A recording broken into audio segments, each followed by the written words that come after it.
Hi friends. Lunch ready பண்ணுறதுக்கு கொஞ்சமாக வெஜிடபிள்ஸ்லாம் நல்லா வாஷ் பண்ணி வச்சுட்டேன். இது என்னென்னு பார்த்தீங்கன்னா சாம்பார் வில்டு தான். ஸோ இது வந்து ஸ்கின்னை வந்து நல்லா ஃபஸ்ட்டு வாஷ் பண்ணிட்டு நல்லா பீல் பண்ணி எடுத்துக்கணும். அதே மாதிரி உள்ளே வந்து சீட்ஸை வந்து கம்ப்ளீட்டாக ரிமூவ் பண்ணிடணும். அதில் கொஞ்சமாக சீட்ஸ் அப்படியே கறிக்குள்ளே கிடந்தாலும் கூட சம்டைம்ஸ் அந்த அந்த கசப்பாக இருக்கும். ஸோ நமக்கு சாப்பிட முடியாது. அப்புறம் ப்ரெஷர் குக்கரை எடுத்துகிட்டு இந்த மாதிரி குட்டி குட்டியாக கட் பண்ணிவிட்டு அது கூட கொஞ்சம் ஆனியன், அப்புறமா தக்காளி, கொஞ்சம் தேவையான அளவுக்கு காரத்துக்கு தேவையான அளவுக்கு பச்சை மிளகாய், அப்புறம் கொஞ்சம் மஞ்சள் பொடி, கொஞ்சமாக சால்ட்டு இது போட்டு நல்லா மிக்ஸ் பண்ணிவிட்டு கொஞ்சமாக தண்ணி ஊற்றினா போதும். ஏன்னா வெள்ளரிக்காய் வந்து பாயில் ஆகும்போது ஆல்ரெடி அதில் நிறைய தண்ணி வந்து ஃபார்ம் ஆகும். ஸோ எனக்குள்ள கொஞ்சமாக தண்ணி ஊற்றிட்டு அப்படியே ப்ரெஷர் குக்கரில் ஒரு விசில் வச்சாலே போதும், கறி ஈஸியாக ரெடி ஆயிடும். அப்புறம் இது வந்து பார்த்திங்கன்னா ஆஷ் கார்டு இதை வச்சுட்டு ஜஸ்ட் சிம்பிளாக ஒரு கூட்டு தான் ரெடி பண்ண போகிறேன். ஸோ இதையும் நல்லா வாஷ் பண்ணிவிட்டு பீல் பண்ணிவிட்டு அந்த சீட்ஸில் ரிமூவ் பண்ணிவிட்டு குட்டி குட்டியாக கட் பண்ணிக்கிட்டேன். அப்புறமா கொஞ்சமாக கடலைப்பருப்பு ஆல்ரெடி ஊற வச்சுருந்தேன். ஸோ அதையும் போட்டுட்டு ப்ரெஷர் குக்கரில் வந்து ஒரே ஒரு விசில் தான் வச்சேன்.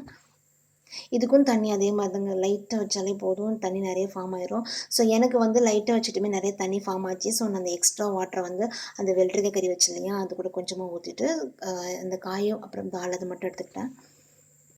அப்புறம் இது ரா பனானா அந்த கேரளா பனானான்னு சொல்லுவோம் இல்லையா, ஸோ அதை வச்சு தான் கொஞ்சமாக ஒரு பொரியல் மாதிரி ரெடி பண்ணேன்.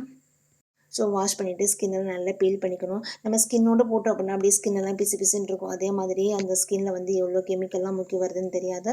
ஸோ மேக்ஸிமம் வந்து நம்ம வந்து ஸ்கின்னை வந்து பீல் பண்ணிவிட்டு யூஸ் பண்ணுறது ரொம்பவே நல்லது. ஸோ நமக்கு எந்த ஷேப் வேணாலும் கட் பண்ணிக்கலாம். நான் வந்து குட்டி குட்டியாக ஸ்கொயராக கட் பண்ணிக்கிட்டேன். அப்புறம் வந்துட்டு கொஞ்சமாக க்ரீன் பீஸ் வந்துட்டு ஃப்ரெஷ்ஷாக க்ரீன் பீஸ் வந்து கிடச்சிது. ஸோ அதையே நான் பீல் பண்ணிவிட்டு அந்த பருப்பு இருக்கு இல்லையா அதை மட்டும் எடுத்து வச்சுட்டேன். அவ்வளோதாங்க.